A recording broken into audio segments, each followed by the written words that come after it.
મિત્રો નમસ્કાર. કાચો ગુજરાતીના આપશોને જય શ્રી રામ. તામિલનાડુનું કોકડું છેલ્લે ઉકલાયું.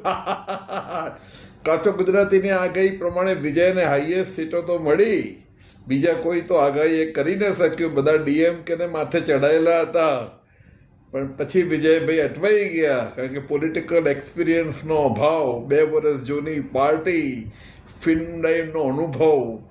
તો 108 સીટ મળેલી, એમાંથી બે જગ્યાએ પોતે જ જીતેલો, એટલે -1 થાય 107.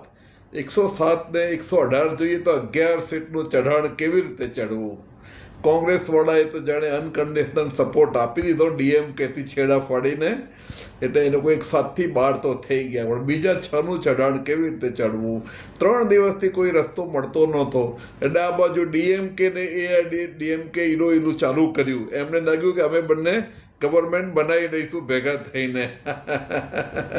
પણ એમ બનતી હશે ભાઈ, વિજયભાઈને કોઈ તો સપોર્ટ કરે ને, કારણ કે કોમ્યુનિસ્ટ બધા અનઇઝી થઈ રહ્યા હતા.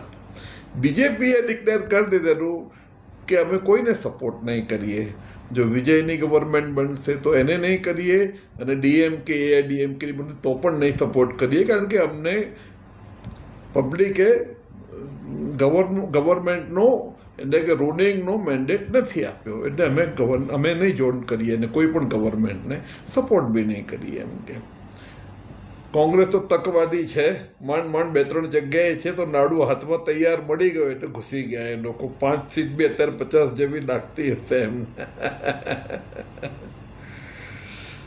પણ કોમ્યુનિસ્ટવાળા ક્યારના અનઇઝી થયા કરતા હતા ને, ગવર્મેન્ટને એ લોકો લખે, થોડી અપશબ્દો બી બોલ્યા કે ભાઈ ગવર્નર શું કરે છે, એમ કે એને થોડો ચાન્સ આપો.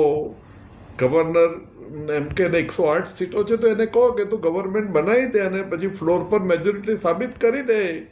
કાયદાકીય દ્રષ્ટિએ બંને શક્ય છે, પણ ગવર્નરના હાથમાં પાવર છે મિત્રો.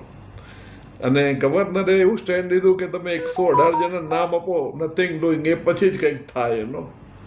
અને એટલે વિજયભાઈ અટવાયેલા, અને છેલ્લે કોમ્યુનિસ્ટોને એવું હતું કે એકવાર ફ્લોર પર મેજોરિટી આપવાની થાય ત્યારે અમે થોડું પાર્ટી બદલીએ અને આ લોકોને સપોર્ટ કરીએ ધીરે રહીને. પણ એવું થયું ને, એમને જાહેરમાં પાર્ટી બદલવી પડી, અને હવે વિજયની ગવર્મેન્ટ પડશે. ચલો, એક ડિસિસિવ ગવર્મેન્ટ બને બહુ જરૂરી છે, જે 5 વર્ષ ચાલે એવી છે.